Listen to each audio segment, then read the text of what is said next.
Baik teman-teman, selamat datang kembali. Pada kesempatan kali ini saya akan membahas rekomendasi saham atau analisa saham untuk besok tanggal 6 Juli 2022. Jadi pada saat saya bahas malam hari ya, sudah penutupan. Saya bahas untuk besoknya. Seperti biasanya untuk satu video saya akan bahas 8 saham. Ini bagian kedua ya. Yang bagian pertama saya sudah bahas 8 saham, yaitu BBRI, BBCA, ADRO, BMRI, BEBS, ADMR, ITMG, dan TBIG. Itu bagian pertama. Nah, untuk yang bagian kedua ini saya akan bahas MDKA. Jadi MDKA ini kalau kita perhatikan trennya masih downtrend ya, jangka pendeknya ya, atau jangka menengahnya juga sama. Karena kita lihat arah MA20-nya masih mengarah ke bawah, kemudian harganya itu masih ditutup di bawahnya MA20-nya ya. Jadi kalau pun kita mau spekulasi trading buy atau buyback ya, itu buybacknya jangan terlalu banyak ya. Eh, Kalau misalnya Anda belum punya, saran saya sih kalau mau buy tunggu sekalian kalau dia berhasil naik ke atas 4150 ya. Swing high di sini tanggal 1 Juli ya. Jadi kalau dia naik ke atas 4150 barusan kita buy. Kemudian berikutnya kalau dia naik setiap kelipatan Rp50 atau Rp100 ya. Kalau mau buyback ya seperti itu ya. Jadi buybacknya bertahap tapi buynya ke atas, jangan ke bawah. Dalam arti kalau dia turun, jangan di average down ya, jangan hold, pasang trailing stopnya atau stop lossnya karena dia arahnya masih cenderung downtrend. Jadi jangan sampai kita itu melawan tren, kepengennya dapat harga murah terus ya, atau turun ditambah lagi average down, turun lagi average down.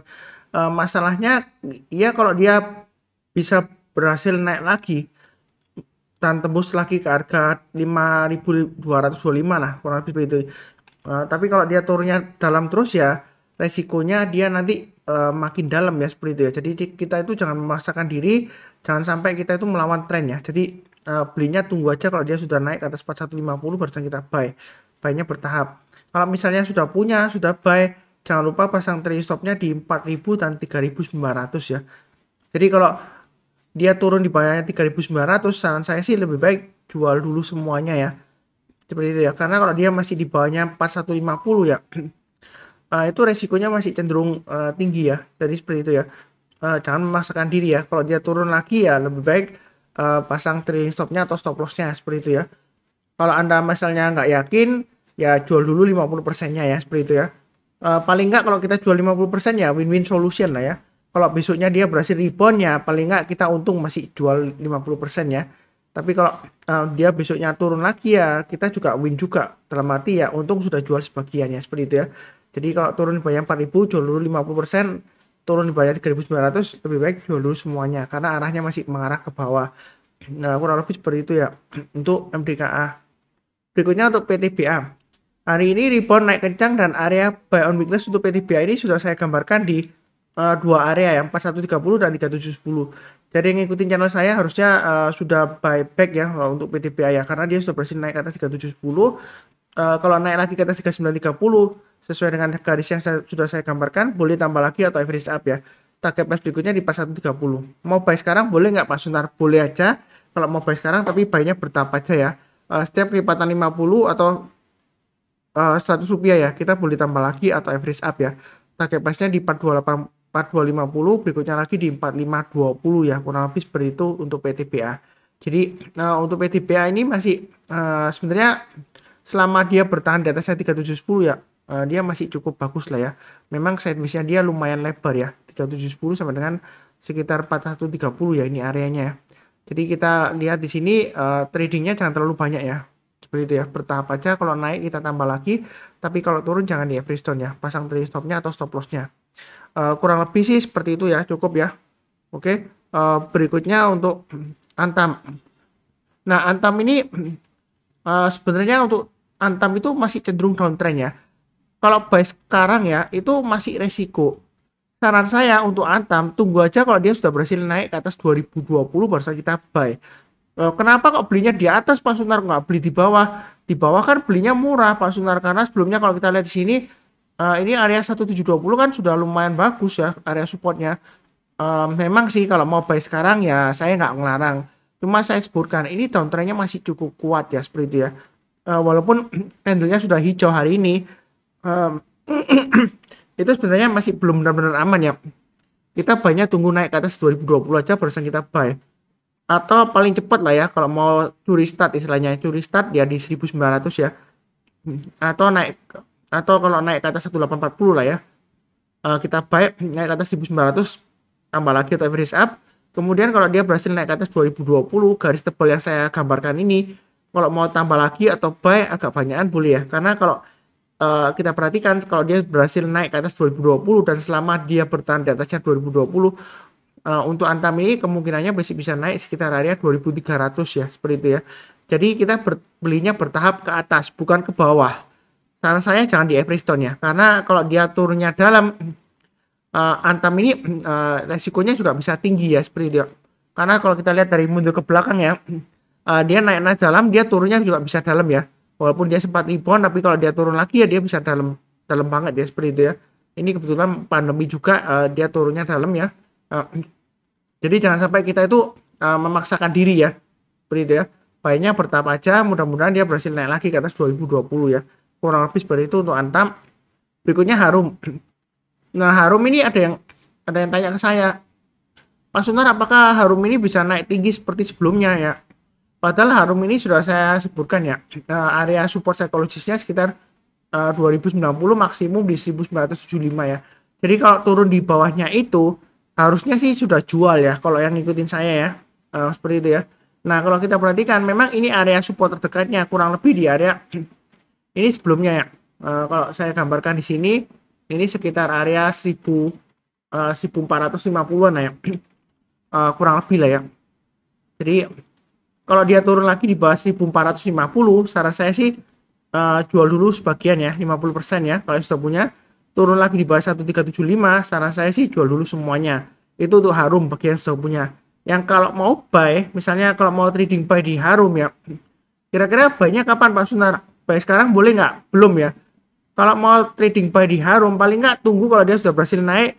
Ini area resistance sebelumnya ya. Ini kurang lebih areanya di sini.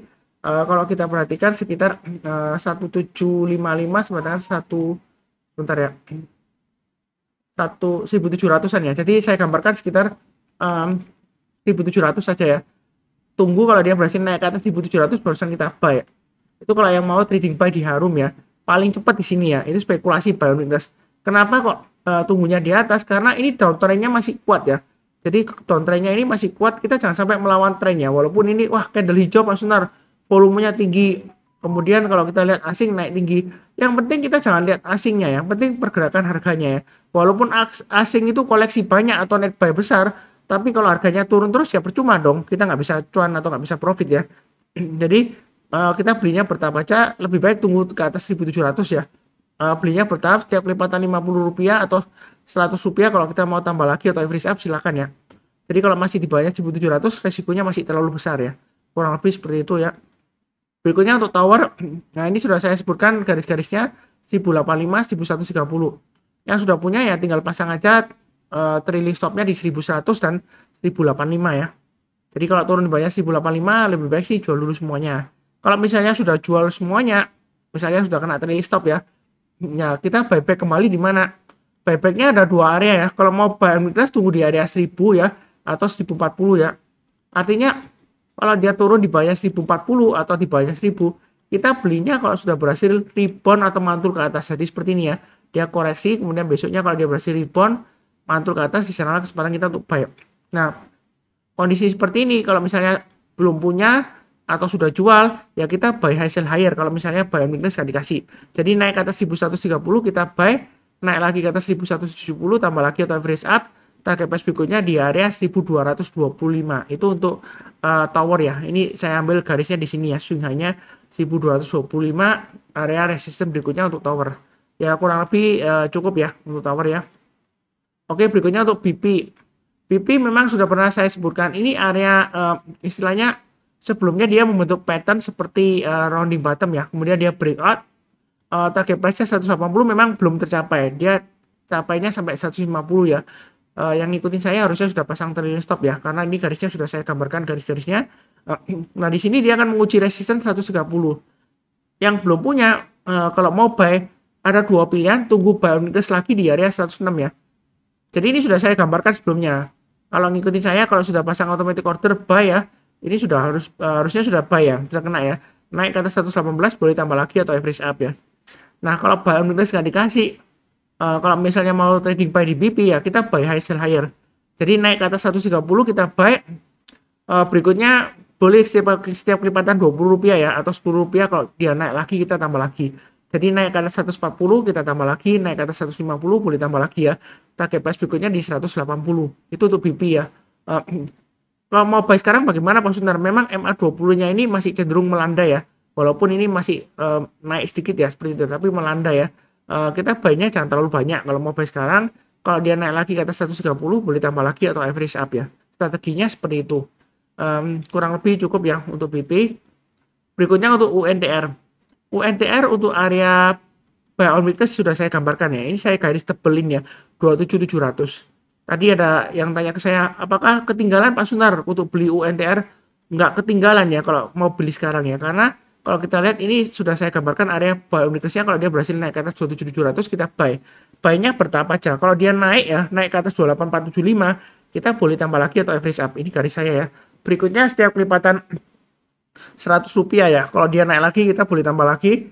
Target price terdekatnya di 30.300. Berikutnya lagi di sekitar area 31875. Jadi garis-garis yang saya berikan ini untuk acuan support resistance terdekatnya. Kalau dia berhasil naik lagi kita tambah lagi. Tapi kalau dia gagal bertahan di atasnya 27700, menurut saya sih kalau sudah punya tinggal pasang trailing stopnya atau stop lossnya ya. Boleh pasang di 27125 atau 26325 ya. Maksimum di 26125 itu stop lossnya. Nah, kalau misalnya dia berhasil naik lagi ya kita boleh tambah lagi atau average up ya, seperti itu ya. Jadi 2770 ini maaf 27700 ya, itu area pentingnya ya. Jadi kalau dia gagal lebih baik sih jual dulu sebagian.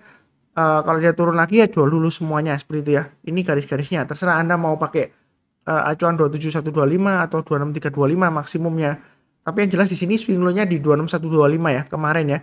Jadi kalau turun di banyak 26125 lebih baik untuk UNTR ini jual dulu semuanya. Karena kenapa? Arahnya MA20-nya sudah mulai mengarah ke bawah. Harganya masih banyak MA20. Jadi kita jangan terlalu agresif ya kalau mau buyback ya. Kurang lebih cukup untuk UNTR. Berikutnya untuk BBNI. BBNI bagaimana? Sudah saya sebutkan sebelumnya ya. Hati-hati kalau dia gagal bertahan di atas 7950 ya. Hari ini memang berusaha rebound tapi dia gagal ya. Jadi belinya ini sudah saya gambarkan area buy on weakness terakhir ya di bawahnya ya. Itu di 7950. Jadi kalau mau buyback tunggu kalau dia berhasil naik ke atas 7950. Ya istilahnya 8000 ke atas lah ya barusan kita buy. Berikutnya kalau mau tambah lagi setiap kelipatan Rp50 atau Rp100 kita boleh tambah lagi atau average up ya seperti itu ya. Tapi kalau kita buy ataupun buyback ya, kita buy-nya jangan terlalu banyak. Karena kenapa? Ini arahnya masih cenderung downtrend ya. Jangka pendeknya downtrendnya masih cukup kuat. Kalau kita lihat jangka menengahnya juga masih arah ke bawah. Karena ketika dia high di sini, dia koreksi kemudian berhasil rebound. High yang di sini, swing high-nya itu lebih rendah daripada yang sebelumnya. Bahkan kemudian dia berusaha naik lagi, dia gagal malah turun lagi ke bawah. Di sini high-nya juga sampai 8.500-an ya. 8475 ya. Kemudian dia gagal turun lagi. Jadi jangan terlalu agresif. Kalau mau buy itu kita buy-nya ke atas ya. Tapi kalau turun jangan di average down ya, seperti itu ya. Karena kalau dia gagal bertahan di atasnya 7950 untuk BBNI, itu turunnya bisa dalam ya, seperti itu ya. Dia bisa dalam sampai dengan kalau kita perhatikan ini areanya berikutnya ya. Saya tebalkan ya, kurang lebih areanya sekitar 7575. Ini kan terdekatnya ya. Kemudian berikutnya lagi dia bisa turun sampai dengan 7000-an ya, seperti itu ya. Ya jadi hati-hati aja, masih belum aman kok ya. Kalau mau buy sekarang masih belum, lebih baik tunggu naik ke atas 8000, kita buy-nya ke atas. Jadi kalau naik lagi ke atas 8050 kita tambah lagi, naik ke atas 8100 tambah lagi ya. Setiap kelipatan Rp50 atau Rp100. Kurang lebih seperti itu strateginya untuk BBNI. Seperti biasanya ya, yang belum kenal channel Saham Profit ya, atau yang barusan kenal, jangan lupa subscribe, kemudian nyalakan lonceng notifikasinya. Jangan lupa tetap bantu like ya. Kasih like biar masih semangat ya. Terus terang aja walaupun IHSG-nya masih lesu, saya masih semangat ya, seperti itu ya. Kita jadi orang itu harus tetap antusias ya, istilahnya gitu ya.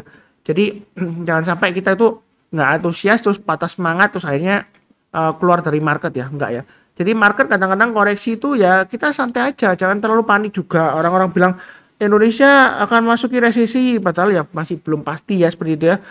Terus kemudian inflasi naik, bagaimana, takutnya nggak terkendali ya. Ya kita jangan terlalu lihat negara lain ya, seperti Eropa dia inflasinya all time high berapa tahun gitu ya, berapa puluh tahun ya. ya kita kan beda, setiap negara kan beda-beda. Jadi jangan disamaratakan ya.